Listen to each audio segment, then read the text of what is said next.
Są filmy złe i są złe. Są takie, których twórcy doskonale o tym wiedzą i robią to czasami dla jaj, jak i dla siebie. Są tacy, którzy są zadufani w sobie i wierzą, że właśnie tworzą kolejnego Ojca Chrzestnego, kręcąc gówno za gównem, po cichu licząc na swoją gwiazdę na Hollywood Boulevard. Jak i są jeszcze tacy, którzy robią film zupełnie na serio, ale nie mają o tym zielonego pojęcia. Brakuje im pieniędzy, umiejętności, kurwa najwyraźniej mózgu.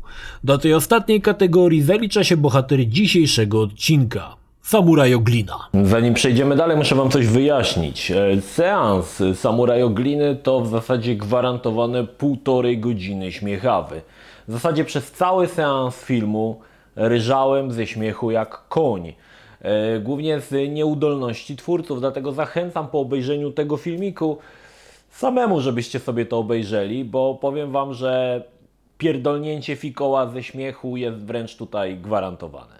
Film zaczyna się spotkaniem wysoko postawionych japońskich mafiozów. Wiemy to po tym, że są Japończykami. Jeden jest tradycyjnie łysy, a drugi ma fryzurę na czeskiego piłkarza. Do tego mówią śmiesznymi głosami. Tutaj też poznajemy największego sukinsyna filmu, młodego Arnolda Boczka, który też jest samurajem. W 2:12 12 sekundzie kurwa kretyn w ciemnych okularach podłazi blisko do kamery i w jego odbiciu widać ekipę tej żenady. No ja pierdolę. Więc dwóch tych mafiozów postanawia zabić trzeciego mafioza, którego gra syn Kim Il-sena i Wojciecha Jaruzelskiego. I jeden z tych gości w ogóle, z tych przydupasów jest chyba robotem, bo mówi jak miał japę zamkniętą w kiblowej muszli. In no way we go under Fujiyama's flag. No i tamci dwaj i ten Boczek proponują, aby Kim Il-sen Jaruzelski dołączył, ale on mówi, że nie chcę, no i tamci go zabijają i całą watachę jego przydupasów. Tymczasem do miasta przybywa tytułowy Samuraj Oglina, któremu przydzielają czarnoskórego partnera. Jeśli spojrzysz na długowłosego Samuraj Oglinę, zauważysz, że coś tu kurwa nie gra. No nie gra, bo słuchajcie teraz, gość po zakończeniu zdjęć ściął włosy, ale trzeba było zrobić dokrętki, więc dostał perukę najwyraźniej podpierdoloną z jakiejś reklamy szamponu. Częścią zabawy jest zerkanie, jak to zmieniają mu się włosy i jak raz ma swoje, a raz pięknie wypielęgnowane włosy amerykańskiej modelki. Ja nie będę na to zwracał uwagi, bo sami sobie to zobaczycie. Poza tym... Kurwa, jak on wygląda w tej czapce, no jak jakiś debil, no.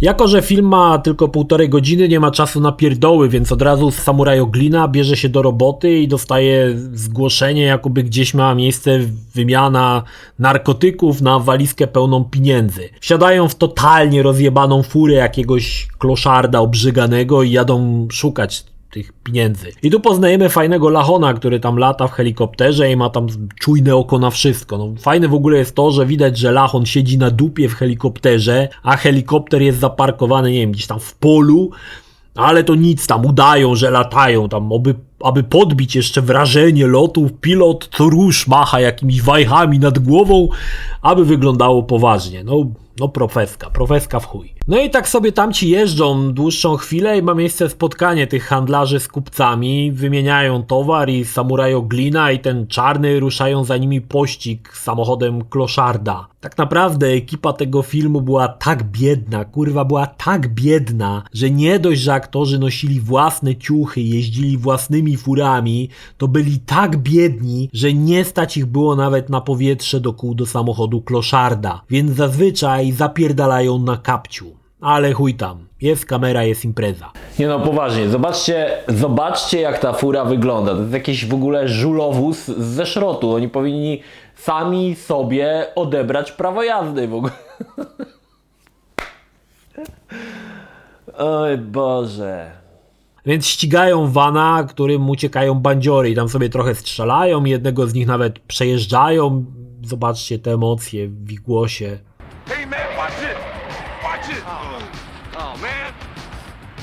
końcu tego kierowcę, który samotnie ucieka tym vanem, a którego chciałbym, abyście tutaj dokładnie sobie obejrzeli, zabijają, strzelając mu w tętnicę szyjną. Choć facet umarł z wykrwawienia, to jeszcze zdążył z vana wybiec i płonąć i sobie pobiegać. I okazuje się, że to nie był kierowca, tylko jakiś inny facet, który znudzony leży na glebie w płonących gaciach. Zaraz, czy oni złapali gościa z innego filmu? Co się tu do kurwy nędzy dzieje? W ogóle dobrze, że gościu żyje. Całe szczęście, że rana śmiertelna w tętnicę szyjną, jak i spalenie żywcem nie zrobiło na nim wrażenia. A i tu mam jeszcze dla was na koniec takie szybkie podsumowanie dialogów podczas tejże strzelaniny. Shoot! Shoot him! Shoot! Shoot him!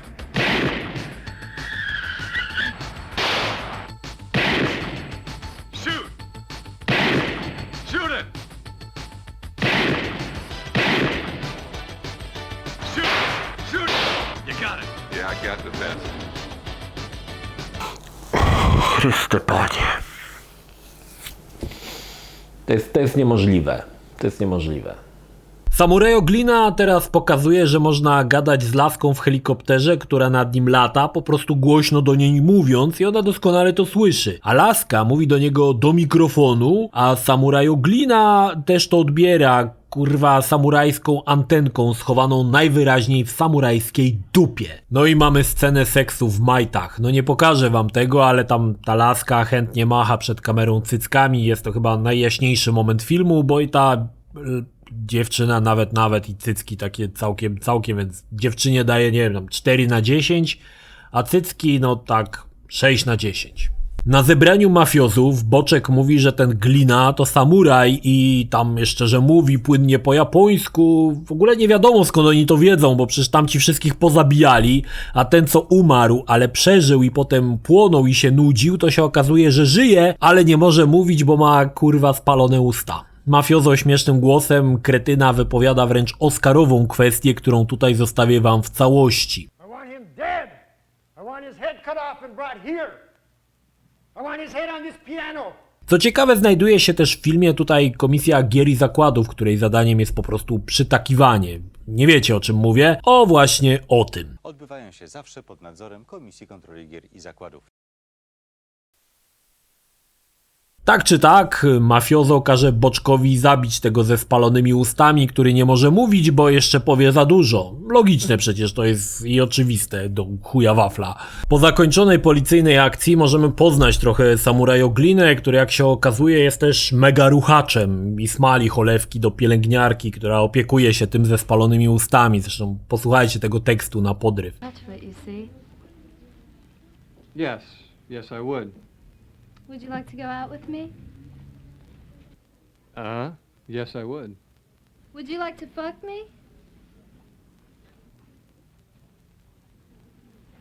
No i w tym szpitalu okazuje się, że ten ze spalonymi ustami nic nie powie, bo ma spalone usta. No i tam ci oni sobie idą, ale przyjeżdża ta ruda dupa Boczka z wózkiem, a w wózku, normalnie w wózku siedzi sobie Boczek. I tam wjeżdżają do tego ze spalonymi ustami i Boczek mu głowę odcina. No co ten w ogóle Boczek odpierdala, to ja nawet nie wiem. A żebyś się pozwymiotowywały. No i sobie wyjeżdżają i tutaj twórcy byli tak biedni, że w tym pasjonującym pościgu po korytarzu szpitala zapomnieli podłożyć muzykę, więc dynamiczny pościg jest w takt uderzanych o trotuar tenisówek, obcasów i innych tupaczy. No i temu Boczkowi i tej rudej prawie się udaje z tego szpitala uciec, ale jakieś menele ich zaczepiają. Hey, wait a minute. I want to talk to you. I potem kolejni menele. Hey, wait a minute. Stop. I jeszcze kolejni. Hey, wait a minute. Hey, wait a minute, doctor. Wszyscy menele w miasteczku potrafią wypowiedzieć najwyraźniej kurwa tylko jedno zdanie, ale w końcu Boczek spierdala samochodem z tą rudą lafiryndą i kurwa macha na pożegnanie. Komu machasz, kurwa świrze? No i oczywiście ten kapitan policji się wkurwia, ale tak na niby, bo normalnie to się cieszy i potem mamy scenę kolacji, gdzie i Arnold Boczek i mafiozo z czeską fryzurą i jakaś lafirynda sobie siedzą przy stole i tam ten samuraj Oglina wpada tam ze swoim przydupasem i w mrożącej krew w żyłach scenie mamy pierwsze spotkanie Arnolda Boczka z samuraj Ogliną, który najwyraźniej ma na imię Kop, bo tak się przedstawia i wszyscy od razu wiedzą o kogo chodzi. Yes, I am. Who are you? I'm a cop. I jeszcze samuraj Oglina pokazuje swoje umiejętności płynnego mówienia po japońsku. Are you Fujiyama? Are you Fujiyama? No i tak tam pierdolą jakieś farmazony i lepiej teraz odstawcie w ręku, jak macie coś do picia, bo będziemy mieli oscarowy dialog z osobą LGBT. Widocznie już wtedy myśleli o Oscarze. Uwaga. Where's her father? Bang! Killed? Who shot him? He. Who? Him. Who's him? Himself. Oh, he committed suicide. Yes. Po tej świetnej rozmowie idą do kloszardowozu, ale za nimi idzie ten Boczek i napuszcza na nich swoich przydupasów. No i potem jeszcze ten sam Boczek strzela do nich z Uzi, który ma nieskończoną amunicję. Niby bieda, jakie mają zaawansowane technologie. Tam w ogóle Boczek się nie pierdoli w tańcu, jeszcze rzuca w nich granatami. No i pomimo tego, że Boczek do nich strzelał, napuścił na nich swoich zakapiorów i rzucił w nich kurwa granatami, no niestety samuraj Oglina nie może mu nic zrobić. Nie można go zaaresztować, nasłać, nie wiem, na niego posiłków, ani nic, kurwa. Dlaczego? No bo by się film, kurwa, skończył w pół godziny, chyba to oczywiste. Mało tego, kurwa mać. Za to wszystko, co się przed chwilą stało, adwokat tego mafioza, któremu służy Boczek, przylazł na komendę i chce pozwać tych policjantów za zakłócanie spokoju. Gdzie to się kurwa dzieje? Tu w Polsce się dzieje? Co w ogóle, o co tu chodzi? Po tych wydarzeniach samuraj Oglina idzie się spotkać z tą lafiryndą, co była u tych mafiozów i ona tam się pokazuje, że jest, była dupą tego mafioza z czechosłowacką fryzurą. Ogólnie no poszedł do niej, bo chciałby sobie jednak coś tam zaruchać. No i tam gadka szmatka, ale tam do niczego nie dochodzi. Na razie. I wychodząc od tej laski znowu napada go tam kilku typów, których po samurajsku, zgodnie z kodeksem samuraja, pacyfikuje piąchami w jajca. Ostatni typ ucieka, ale tam za daleko nie uciekł, bo bolała go noga, no i tam samuraj Oglina wyciska z typa, kto ich nasłał, no i się okazuje, że to był ten łysy Japończyk z początku. Szybkie cięcie i wszyscy już są pod domem tego łysego i planują nalot. Ale tutaj też mamy kolejny oscarowy dialog, który nadawałby się do filmu pod tytułem Szybkie, mokre i gotowe, a nie do samuraj Ogliny, no ale cóż, posłuchaj. Hey, preacher. Yeah. You and I got nothing to do. Let's fuck. Shut up. Łysy akurat tam sobie dyma jakąś lafiryndę, oczywiście legitnie w majtach, no i tam ci robią najazd, strzelając do przydupasów Łysego, z tym, że Łysy dla dowcipu dał swoim ludziom pistolety na przeterminowane kapiszony, więc w zasadzie giną oni jak muchy.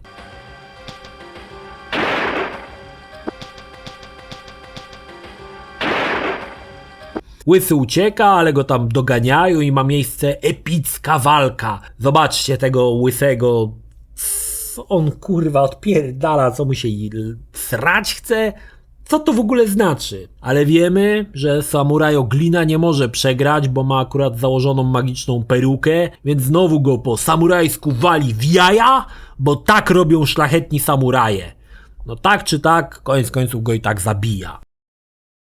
Czechosłowacki japoński mafiozo decyduje, że trzeba coś zrobić z samuraj Ogliną i ten Arnold Boczek proponuje, że zadzwoni do ludzi w Nowym Jorku, o kurwa, którzy zajmą się nie tylko nim, ale i jego bliskimi, których rucha samuraj Oglina. No powiem wam, no kurwa, teraz wygląda to poważnie. Tymczasem samuraj Oglino ruchacz odwiedza jakiegoś typa z głosem idioty, Look at shoot this in a mafia boss's house.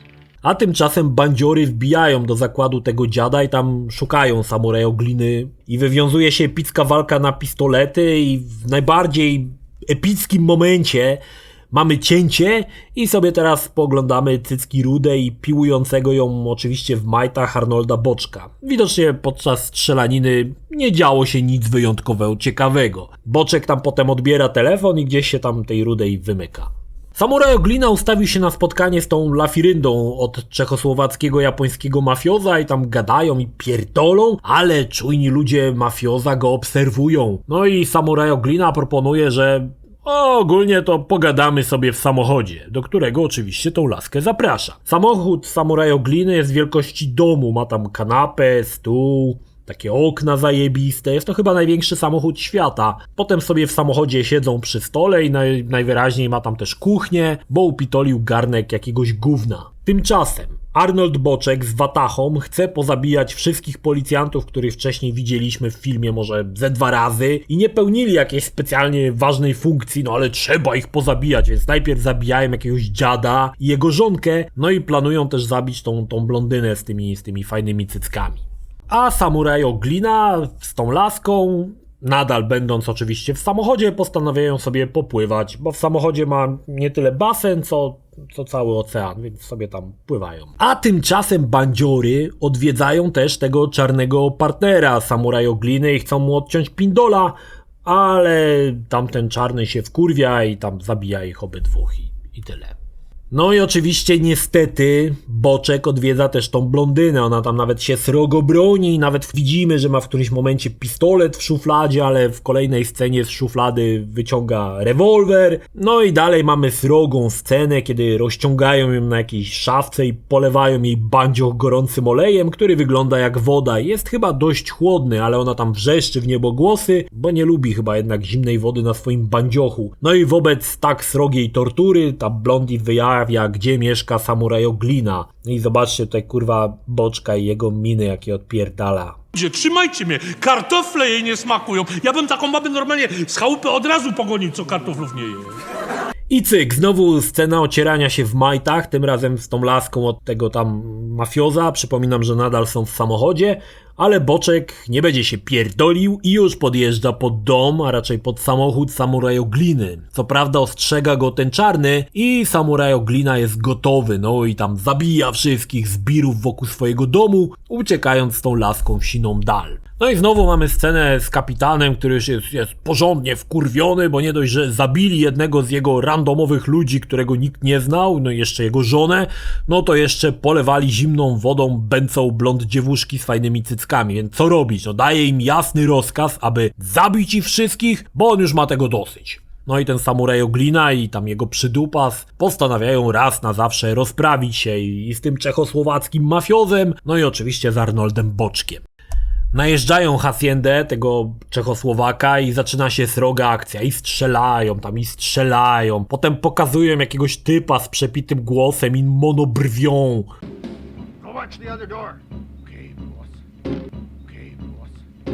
Okay, boss.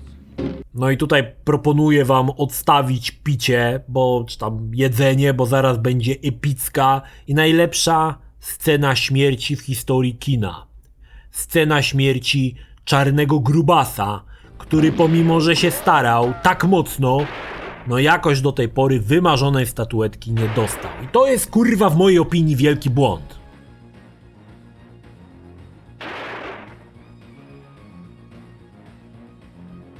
No i w końcu mafiozo tam bierze za zakładnika tą laskę, którą ruchał ostatnio Samuraj Oglina, ale tak czy tak go tam zabijają i więc pozostał jeszcze Arnold Boczek, który mieszka chyba, nie wiem, zaraz po drugiej stronie ulicy, więc ruszają na polowanie. Niefartem jest niestety to, że Arnold Boczek niestety dobierał swoich przydupasów wobec następujących kryteriów. Jeśli miał IQ niedorozwiniętej małpy, no to i tak był za mądry. Co się tutaj odpierdala, to już się w pale nie mieści. Ten blondyn, kurwa, jest totalnym idiotą. Wchodzi na dach, aby ostrzelać typów z góry.